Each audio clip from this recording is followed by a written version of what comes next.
Clear है। जो हमारा आज का होगा ये 2020 में पूछा गया क्वेश्चन जो इंग्लिश का होगा, जो 2020 में पूछे गए हैं इंग्लिश का क्लास में, इंग्लिश के क्वेश्चन में, उन सारे क्वेश्चन को हम लोग यहाँ पे आज देखेंगे, है ना। उन सारे क्वेश्चन को देखेंगे जो प्रीवियस ईयर क्वेश्चन है। तो क्वेश्चन नंबर 1 देखिए स्टार्ट करते हैं, जो आपका पूछा गया किसमें, बिहार पैरामेडिकल, और स्पेशली किसके लिए, इंटरमीडिएट में जो पूछा गया था, है ना। तो इंग्लिश लगभग सबके लिए बराबर है, चाहे वो मैट्रिक लेवल का हो या इंटर लेवल का हो, दोनों में से दोनों के बराबर होंगे। या करा कि the young one of a deer is called, यानी कि डियर के बच्चे को क्या कहते हैं, है ना। डियर के बच्चे को क्या कहते हैं, पपी कहते हैं, कब कहते हैं, किड कहते हैं, फाउन कहते हैं। इनमें से क्या होगा हमारा, है ना। फटाफट से बताइए क्वेश्चन नंबर 1 का आंसर क्या होगा। क्वेश्चन नंबर 1 का आंसर क्या होगा, है ना। क्वेश्चन नंबर 1 का आंसर फटाफट बता दीजिए होगा कि सर पपी, पपी तो होगा नहीं, क्योंकि क्या होता है, यह कुत्ते के बच्चे को क्या होता है, पपी हमारा क्या होता है, एक कुत्ते के बच्चे को क्या होता है हमारा, पपी कहता है। किड, किड हमारा क्या होता है, इंसान के जो बच्चे होते हैं उसको बोलते हैं किड कहते हैं।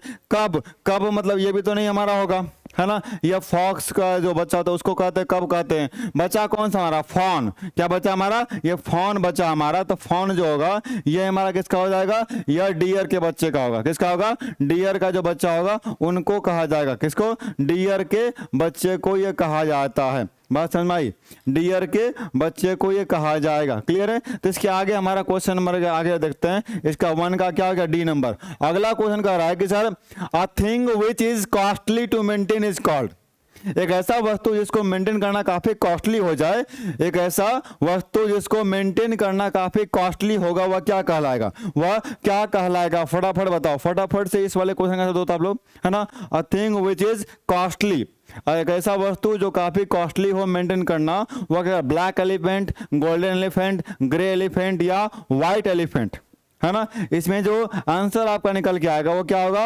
White elephant. क्या होगा, व्हाइट एलिफेंट से समझ करते हैं, ऐसा कोई वस्तु जो काफी कॉस्टली होता है ना उसको बोलते हैं तो व्हाइट एलिफेंट पालना, है ना। एलिफेंट पालना, कौन सा व्हाइट, तो भाई व्हाइट एलिफेंट, कौन सा एलिफेंट, तो व्हाइट एलिफेंट पालना हो गया।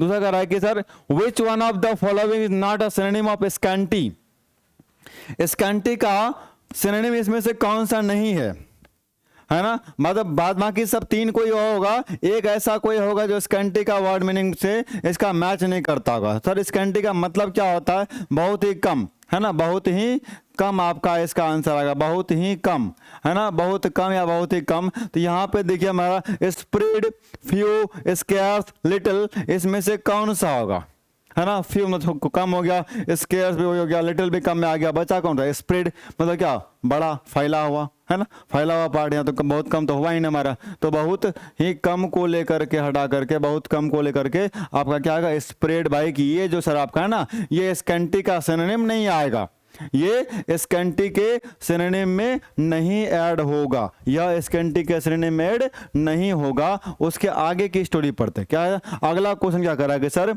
अगला क्वेश्चन, क्वेश्चन नंबर हमारा which of the following is not an antonym, है ना, not an antonym of rip या राइप। क्या राइप, सॉरी क्या है, राइप आपका, इसमें से राइप का एंटोनिम कौन सा नहीं है ना। राइप का एंटोनिम आपका कौन सा नहीं है, क्या रॉ नहीं है या एंटोनिम नहीं है, एंटोनिम है ये मत देखना आप लोग को, है ना, कि सर एंटोनिम तो है दिख रहा, फटाफट लगा देंगे। एंटोनिम इसमें से कौन सा नहीं है, बस यह बताना है कि इसमें से कौन सा एंटोनिम नहीं होगा। राइप का, राइप मतलब क्या होगा, पका हुआ, क्या फुल्ली डेवलप्ड या फिर पका हुआ जो होगा वो हमारा पार्ट जाता है, यह पका हुआ, है ना, पका हुआ आपका इसका मीनिंग होगा। राइप का मतलब पका हुआ हमारा हो गया। इसी के आधार पर आपको बताना है कि इसमें से कौन सा इसका है जो इसका एंटोनिम नहीं है, रॉ कच्चा एंटोनिम है हमारा, है ना। एक है रेट्रोग्रेड, ये अलग है, इमेच्योर और अनडेवलप्ड, इसमें से फटाफट बता दो इसमें कौन सा होगा, है ना, कौन सा आपका आंसर होगा। तो आंसर सर आप लोगों को पता चल गया होगा, इसका आंसर शायद आप लोग को पता चल गया होगा कि सर इसका क्या होगा, है ना, क्या होगा, क्या हमारा होगा। क्लियर है। एक वर्ड लिखा हुआ है कि सर यार रेट्रोग्रेड, इसका मतलब क्या होता है, ये रेट्रोग्रेड का मतलब होता है एक शुद्ध हिंदी के तौर पे होता है अवनत होना, है ना, अवनत होना हमारा। और इमेच्योर यानी कि वो पका नहीं, तो कंप्लीट डेवलप नहीं हुआ है। अनडेवलप्ड, वो भी कंप्लीट डेवलप नहीं हुआ। यहाँ भी क्या था, राइप, कंप्लीट डेवलप्ड। तो बाद बाकी सब उसका अपोजिट में एक तो रेट्रोग्रेड ऐसा है जो इसका एंटोनिम नहीं है ना, जो इसका एंटोनिम नहीं है। देखिए अभी तक आप लोग पढ़ रहे थे कि सर कौन सा एंटोनिम है, अब यहाँ कह रहा है कि सर बाकी तो ठीक ठाक है लिख दिए हैं, बस आपको ये चूज करना है कि इसमें से कौन सा एंटोनिम नहीं है। ठीक है, चलिए अगला क्वेश्चन देखते हैं। अगला क्वेश्चन कह रहा है कि in a great many books, in a great many books, great इसमें से क्या है, नाउन है, एडजेक्टिव है, वर्ब है, एडवर्ब है या प्रोनाउन है। इसमें जो ग्रेट वर्ड लिखा हुआ है, यह ग्रेट वर्ड क्या है, यह ग्रेट वर्ड यहाँ पे क्या है, नाउन है, एडजेक्टिव है या एडवर्ब है या प्रोनाउन है। किसमें कि sir in a great many books, in a great many books में से कौन सा आपका आंसर आएगा, कौन सा हमारा आंसर आएगा, फटाफट बता दो। ये हमारा कौन सा हमारा आएगा भाई, great many books, great many books, great many books. हाँ देखिए क्या है, क्या बुक तो बहुत हो गया हमारा, मेनी बुक उसमें से कह रहा है ग्रेट मेनी बुक, यानी कि कुछ ऐसे है जो प्रसिद्ध बुक है, तो प्रसिद्ध बुक है यानी कि काउंट किया गया है ना वो। प्रसिद्ध बुक तो कुछ काउंटेबल हमारा, ऐसा तो नहीं अनकाउंटेबल बुक तो बहुत सारे हो जाएंगे, लेकिन कुछ प्रसिद्ध बुक हैं तो कुछ हमारा क्या हुआ, काउंटेबल हमारा क्या, वो काउंटेबल किस में आता है, नाउन में। तो आपका आंसर क्या आएगा, ए नंबर। क्या सर काउंटेबल नाउन, यानी कि नाउन पे आ जाएगा, क्या आ जाएगा, नाउन पे आ जाएगा। नाउन यानी क्या, यह काउंट किया जा सकता है इसलिए काउंटेड में आ जाएगा। ठीक है, काउंटेड वाले पार्ट में आपका आ गया। ठीक है, आगे बढ़े, आगे बढ़े। चलिए अगला क्वेश्चन देखते हैं। नेक्स्ट क्वेश्चन कह रहा है कि विच of the following punctuation is called an ellipsis. Ellipsis इसमें से कौन सा है ना, इलिप्सिस जो एक वर्ड लिखा हुआ है, कह रहा है इलिप्सिस कौन सा है आपका। विच of the following punctuation is called an ellipsis. Ellipsis इसमें से किसको कहते हैं, कौन से पंक्चुएशन मार्क्स को एलिप्सिस कहा जाता है, कौन से पंक्चुएशन मार्क्स को एलिप्सिस कहा जाता है, बस यह बताना है आपको, है ना। एलिप्सिस कहा जाता है, किसको कहा जाता है, किसको कहा जाता है भाई, एलिप्सिस हमारा किसको कहा जाता है। या तो एलिप्सिस में हमारा आता है कॉमा, है ना, कौन से प्रकार इज कॉल्ड एन एलिप्सिस। अच्छा हाँ, एलिप्सिस कौन कौन सा हमारा आएगा, वेट, एलिप्सिस पूछा है ना, एलिप्सिस में कॉमा नहीं आएगा। एलिप्सिस में तब आता है, ऐसा होता है कि मान लीजिए हमने कुछ लिखा, उसके आगे कुछ और भी आएगा। जैसे आप एग्जाम्पल कुछ लिखते हो ना, एग्जाम्पल किसी का, अगर लिविंग ऑब्जेक्ट का हम एग्जाम्पल लिख रहे हैं, लिविंग थिंग्स का, अगर लिविंग थिंग्स का हम एग्जाम्पल लिख लेंगे लिविंग का, तो हमारा जितना भी आएगा, ह्यूमन आएगा, है ना, फिर एनिमल आएगा, प्लांट आएगा, इसके अलावा और कुछ आएगा तो ऐसे डॉट डॉट देते हैं ना, डॉट डॉट डॉट। तो ये डॉट डॉट आता है ना, ये एलिप्सिस में आता है, किस में आता है, एलिप्सिस में। तो यहाँ देखिए डॉट डॉट कहाँ लिखा हुआ आपका, ये वाला पार्ट में, ए नंबर पे आंसर क्या आ गया, ए नंबर आपका आंसर हो गया, है ना। आपका आंसर क्या आ गया यहाँ पे, ए नंबर आपका आंसर निकल के आ गया, ए नंबर आपका आंसर निकल के आ गया। बात समझ में आई। एलिप्सिस सिर्फ पूछ रहा था, एलिप्सिस आपको सिर्फ ये बताना था कि हाँ एलिप्सिस में से कौन सा है, तो सिंपल ये बता दिए सर जो डॉट डॉट के तौर पे आएगी वो आपके एलिप्सिस कहलाएगी। ठीक, आगे बढ़े। चलिए अगला क्वेश्चन देखते हैं। अगला क्या कर रहा है कि sir he not only wrote the book dash selected the example but, he not only wrote the book but only but also as well as, है ना, एज वेल एज होगा, एल होगा यहाँ पे, एज वेल एज या not all, not all. इसमें से कौन सा आपका आंसर होगा, कौन सा आपका आंसर होगा, यह बताना है आपको। फटाफट से बता दीजिए, है ना, फटाफट से आंसर दिए तो इसका आंसर क्या होगा, इस वाले का आंसर क्या होगा, फटाफट से आप लोग बता दो, है ना, फटाफट से बताओ भाई क्या होगा, क्या होगा इसका आंसर, है ना। ये तो हो गया, है ना, आगे ये वाला पार्ट फटाफट से क्या होगा, आंसर बताइए क्या होगा कि सर बट ओनली होगा, बट ऑल्सो होगा, एज वेल एज होगा, या फिर आपका नॉट ऑल होगा, नॉट एट ऑल जिसको बोलते हैं, नॉट ऑल। तो ये वाले पार्ट पे इसमें से कौन सा आंसर आपका आएगा, कौन सा आंसर आपका आएगा, फटाफट बता दीजिए आप लोग, है ना, फटाफट बता दीजिए कौन सा आंसर आएगा भाई। प्लस सर इसका आंसर जो आपका आ जाएगा वो कौन सा आपका आ जाएगा कि सर ही नॉट ओनली, है ना, और ठीक, road the book, not only और आ चुका है ना, उसके बाद जो आएगा नॉट ओनली है और बताए थे हम, इसके बाद जो आती है बुक बट ऑल्सो लिखाता है, क्या लिखाता है, बट ऑल्सो, क्या लिखाएगा, बट ऑल्सो लिखाएगा। तो आपका कौन सा आएगा, बी नंबर, आंसर क्या होगा, बी नंबर आपका निकल के यहाँ पे आ जाएगा, है ना। आपका 7 नंबर क्या होगा, बी नंबर आपका आंसर आ गया। अगला क्वेश्चन कह रहा है कि विच वन मीन्स लेजी, इसमें से किसका मतलब होता है लेजी, इसमें से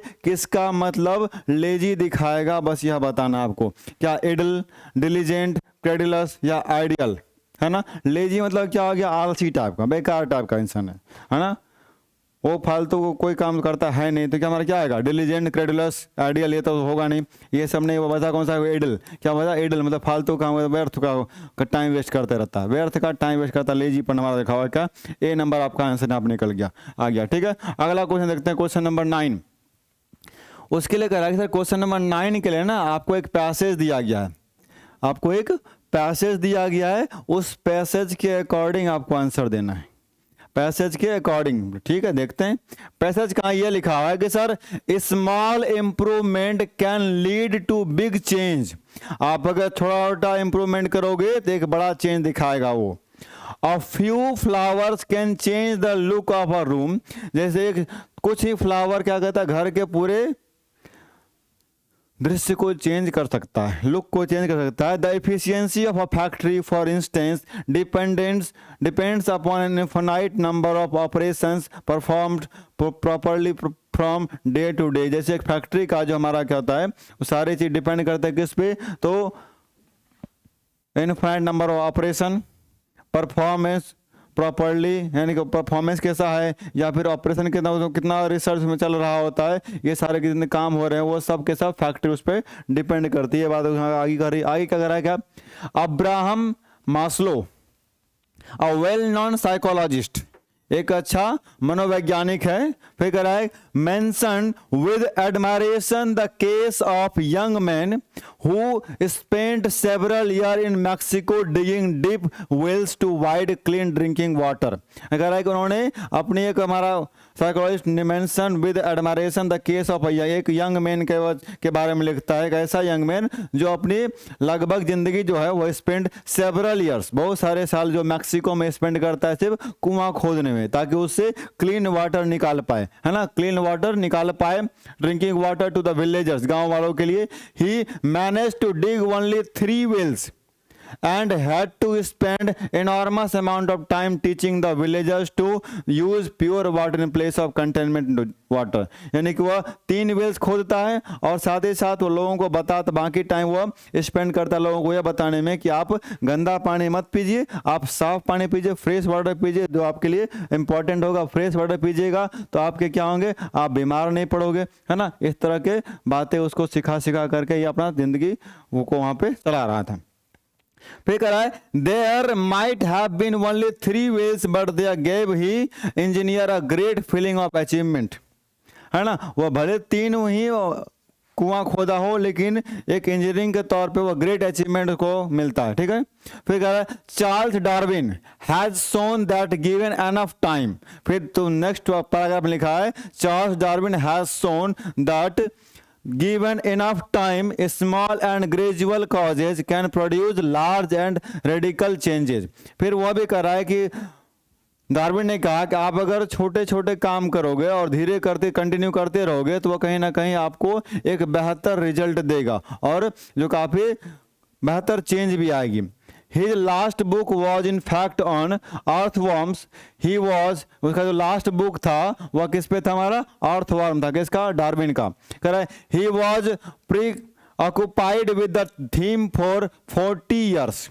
He was preoccupied with the theme for 40, लगभग 40 साल तक वह इस पर का वर्क करते इस थीम पर। He had shown that on every acre of the chalk hills near down, जो कि इंग्लैंड में है, worms brought up 18 tons of earth annually, है ना। यानी कह रहा है कि वह पूरी जिंदगी अपना लगभग 40 साल अपना बिताया सिर्फ वह किस पे, अर्थवर्म के रिसर्च पे। क्लियर है, और उन्हें पता लगा लगभग 80 टन यानी 18 टन जो है वह पर ईयर हमारा अर्थ क्या करता है, मिट्टी को ऊपर नीचे करता रहता है ना।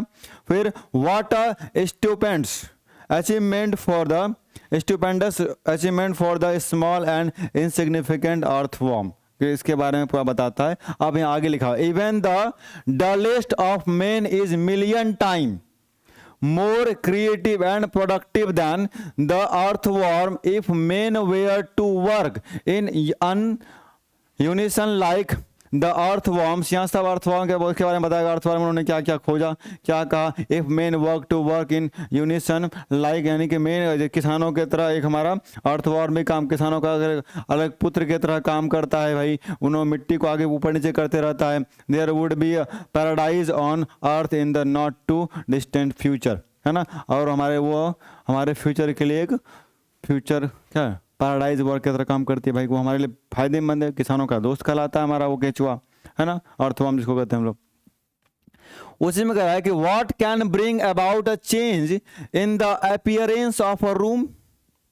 अपीयरेंस ऑफ अ रूम कह रहा है कि इस पे अपीयरेंस ऑफ अ रूम में आप किस तरह के चेंजिंग चाहते हो, है ना। यानी कह रहा है कि what can bring about a change in the appearance of a room, a few flowers, a bunch of flowers, some chairs या digging wheels, है ना। इसमें किसकी बात कर रहा था, किसकी बात कर रहा था, इसमें कर रहा था कि सर कुछ फ्लावर की बात कर रहा था, या फिर इसमें अ बंच ऑफ फ्लावर की बात कर रहा था, या फिर इसमें हमारा इसमें से किसकी बात कर रहा है सिर्फ वह बताना है आपको। बंच ऑफ फ्लावर में या अ फ्यू फ्लावर में या फिर सम चेयर्स में या डिगिंग व्हील्स, किसके लिए इंपॉर्टेंट था वो पार्ट हमारा, किसके लिए इंपॉर्टेंट था ये बताना। फटाफट से कमेंट बताओ, तो कमेंट में फटाफट बताइए क्या होगा, क्या हो जाएगा कि सर क्या होगा, कुछ फ्लावर की बात कर रहा था, किसकी बात कर रहा था, कुछ फ्लावर की बात कर रहा था, बिल्कुल सही जवाब, है ना। आगे क्वेश्चन देखते हैं, अगला question 10 number, what gave the engineer a great feeling of achievement, है ना। इंजीनियर को किस तरह का ग्रेट अचीवमेंट मिला, है ना, कुछ तो कौन सा काम करना उसको ग्रेट अचीवमेंट के तौर पे मिला, किसको भाई, being able to provide villagers clean water, being able to dig wells, supplying water to villagers, talking to villagers.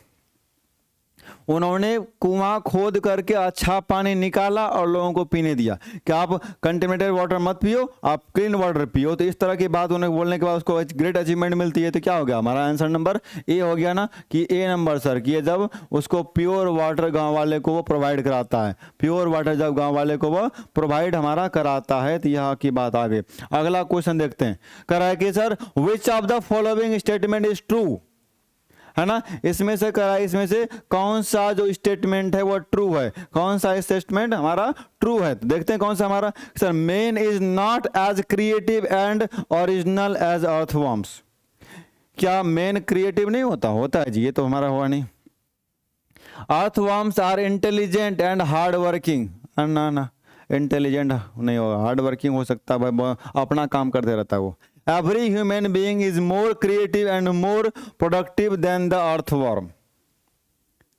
Every human being is more creative and more productive than the earthworm. इसके आगे क्या लिखा है, one man can do what millions of earthworms together can achieve.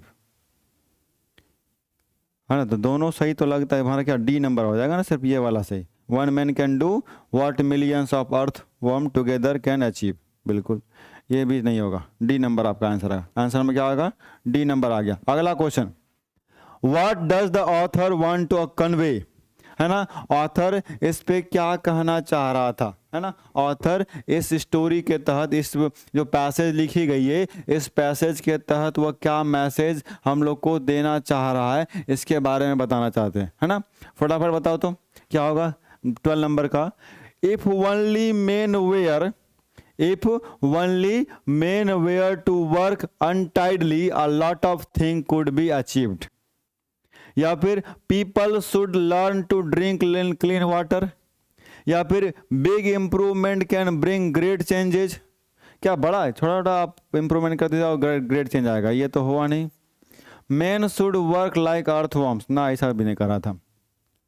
यहाँ पे changes के बारे में बता रहे थे वो, है ना, कि अगर कोई पर्सन थोड़ा थोड़ा कर काम करते रहे तो एक बड़ा अचीवमेंट वो प्राप्त कर सकता है ना, और कंटिन्यू करती रहे, है ना, वर्ड है ना, स्लो बट स्टडी, क्लियर है। तो उसके तहत हमारा लिखा हुआ है। तो यहाँ पे कौन सा, people should learn drink water, ये नहीं, ये आपका ए नंबर आ जाएगा कि if only men were to work untidily, अगर वो बिना थके काम करता रहे, a lot of thing could be achieved, वो बहुत सारा काम का बहुत सारे सक्सेसफुल उनके कदमों को चूमेगी, है ना। आंसर नंबर ए हो गया। Question number 13, what can lead to big change, एक बड़ा चेंज कब आएगा, क्या बिग इंप्रूवमेंट करने पर, small alteration, big alteration, small improvement करने पर, है ना। इसमें से कराए किस तरह के इंप्रूवमेंट करने पर एक बड़ा बेहतर चेंज आएगा, तो क्या था, स्मॉल इंप्रूवमेंट करने पर, स्मॉल इंप्रूवमेंट करने पर। ये तो आसान सा क्वेश्चन था हमारा, ठीक है ना। ये वाली बात जो ऊपर पढ़ा गया था उसी के आधार पर आंसर दे रहे हैं, ठीक है ना। अगला करेगा sir, in the following question some part of the sentence में हैव एरर। अच्छा, एरर ढूंढना इसमें। I was taken by surprise, I was taken by surprise when I came face to face with my school friend, इसमें no error, error है या नहीं, error A B C और D में लिखा है नो एरर। इसमें से कौन सा आपका होगा, एरर है या नहीं है, इसमें से एरर है या नहीं है, बस यह बताना आपको, फटाफट बता दिए तो आंसर कौन सा होगा कि sir I was taken surprise, ठीक, यहाँ तो सही है।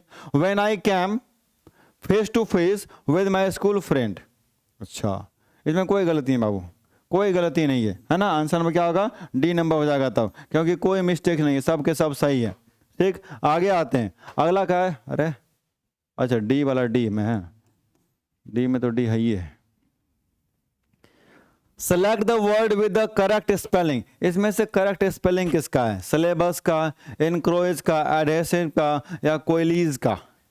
इसमें से कराए कि करेक्ट स्पेलिंग, है ना। Select the word with correct spelling, जिसका स्पेलिंग सही होगा, जिसका स्पेलिंग सही होगा ये बताना आपको। क्या सिलेबस का स्पेलिंग सही है, क्या इनक्रोच का स्पेलिंग सही है, एडेशन का स्पेलिंग सही है या कोयलीज का स्पेलिंग सही है, इसमें से किसका स्पेलिंग सही है इसका ये बताना, है ना। किसका स्पेलिंग सही है, सिलेबस तो सही हुआ नहीं, एडेशन ये भी सही नहीं हुआ, कोयलीज ये भी गलत होगा, क्या बचा तो इनक्रोच, हाँ जी इनक्रोच हमारा INCROACH, इनक्रोच, इनक्रोच सही है। इसका मतलब होता है जैसे कहीं पे जबरदस्ती किसी पे हड़प रहे हैं, मतलब हमारा अधिकार नहीं है लेकिन फिर भी हम उस पर जबरदस्ती करके बैठे हुए, इसको बोल सकते हैं हम लोग अतिक्रमण करना, है ना। अतिक्रमण, हाँ बिल्कुल कर, अतिक्रमण करना, अतिक्रमण, अतिक्रमण करना, ये वाला पार्ट आपका यहाँ पे सही है। आंसर नंबर क्या होगा, बी नंबर आपका हो गया, आंसर नंबर बी हो गया, ठीक है। आज का ये पूरा का पूरा 15 क्वेश्चन का इंग्लिश का सेट था, खत्म हो गया। और ये हमारा बैच कंटिन्यू सेवक बैच पैरामेडिकल का चल रहा है, क्लियर है। अब इसको ज्वाइन कर सकते हो, है ना। इस नंबर पे आप व्हाट्सएप करो, आपको पूरा डिटेल मिल जाएगा। फिर ये वाला बैच हमारा स्टार्ट होने वाला है 30 मई से। 30 मई से किसके लिए, DLED 2024 के लिए, DLED 2024 के लिए। अगला हमारा है एक ये टॉपर बैच है जो BEd 2024 के लिए, BEd 2024 वालों के लिए। इस नंबर पे आप व्हाट्सएप करके पूरा डिटेल आप प्राप्त कर सकते हो। अगला हमारा ये रहा पूरा आंसर शीट आपका, वो आंसर शीट आप उसमें मिला सकते हैं, आंसर शीट दे दिया गया है। और आज के लिए इतना ही, मिलते हैं फिर अगले क्लास में, तब तक के लिए जय हिंद, धन्यवाद, ठीक है।